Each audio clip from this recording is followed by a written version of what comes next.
नमस्कार साथियों, मैं अतुल कुमार दीक्षित और समाजशास्त्र की इस कक्षा में आप सभी का बहुत बहुत स्वागत है। आप लोगों के लिए छोटे छोटे वीडियोज लेकर आता हूं, जिससे कि आपके ज्ञान में वृद्धि हो सके और आप उसका लाभ उठाएं।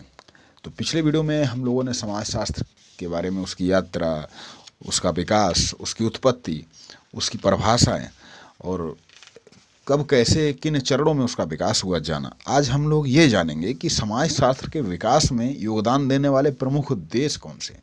वैसे तो आज विश्व के हर देश, हर विश्वविद्यालय में समाजशास्त्र विषय को पढ़ाया जाता है, क्योंकि मनुष्य एक सामाजिक प्राणी, बस बात यहीं पर आकर अटक जाती है। लेकिन आज हम ये जानेंगे कि प्रमुख देश कौन कौन से हैं। तो सबसे पहला अमेरिका। देखिए, अमेरिका प्रमुख देश है। वैसे अमेरिका में अगर देखा जाए तो अमेरिकन क्रांति से पहले वहाँ कुछ विशेष नहीं था, लेकिन वहाँ कई देशों ने उपनिवेश बनाए और जहाँ कई देश के लोग इकट्ठा होंगे तो निश्चित ही बुद्धिजीवी लोग होंगे और कई ज्ञान में वहाँ का सांस्कृतिक रूप से भी वो संपन्न बनता है। तो अमेरिका में सबसे पहले समाजशास्त्र की जो 1876 में प्रारंभ हुआ। वैसे तो येल विश्वविद्यालय 1879 में रहा था, 1879, लेकिन 1876 में अमेरिका में शुरू हो गया था। और जो प्रमुख अर्थशास्त्र, वो समाजशास्त्री रहे वहाँ के, वो हैं गिडिंग्स। गिडिंग्स ने तो कहा था कि समाज का वैज्ञानिक अध्ययन ही जो समाजशास्त्र के अंतर्गत। और लेस्टर वार्ड्स ने समाजशास्त्र को, जो उनकी विषय वस्तु थी, वो उसके दो भाग उन्होंने कहे थे कि शुद्ध समाजशास्त्र और जो व्यवहार में। और सोरोकिन, मैकआइवर, आगवर्न, निमकाफ, जिन्होंने पर्यावरण को भी जोड़ा है, और उसके बाद मर्टन, ये अमेरिका के प्रमुख समाजशास्त्री हैं। इंग्लैंड में औद्योगिक क्रांति हुई थी। इंग्लैंड ने सबसे ज़्यादा उपनिवेश भी बनाए कई देशों में। इंग्लैंड में बहुत दिनों देर बाद, यानी 1907 में, और वहाँ के जो समाजशास्त्री हैं उनमें से प्रमुख तो जो है वो Spencer, Charles Wood, House, Karl Mannheim और जिन्सबर्ग।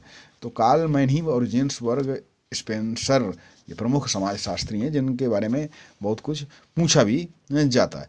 उसके बाद है फ्रांस। तो फ्रांस में 1889, यानी कि इंग्लैंड से पहले ही हो गया था, अमेरिका से थोड़ा बाद में हुआ। तो फ्रांस 1889 में अध्यापन कार्य शुरू हो गया था। और फ्रांस में समाजशास्त्र के पिता यानी कि ऑगस्ट काम्टे और दुर्खीम, जो दूसरे ऑगस्ट काम्टे कहे जाते, ये जो फ्रांस के समाजशास्त्री वजनदार।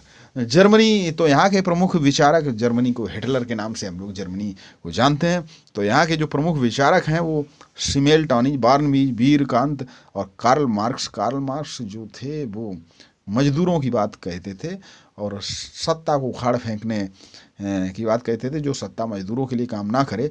और उस मैक्स वेबर, तो जर्मनी में देखा जाए तो जो प्रमुख समाजशास्त्री का नाम लिया जाए तो ये कार्ल मार्क्स, मैक्स वेबर, जिनके बारे में सबसे ज़्यादा पूछा जाता है। फिर वानवीज, वीरकांत भी है। उसके बाद पोलैंड 1920, स्वीडन 1947 जब हमारा देश स्वतंत्र हुआ।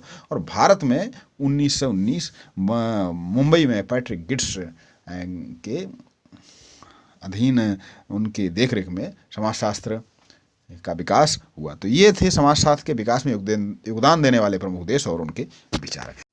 तो चलिए मिलते हैं अगले वीडियो के साथ, अगली जानकारी के साथ। तब तक के लिए आप सभी को नमस्कार।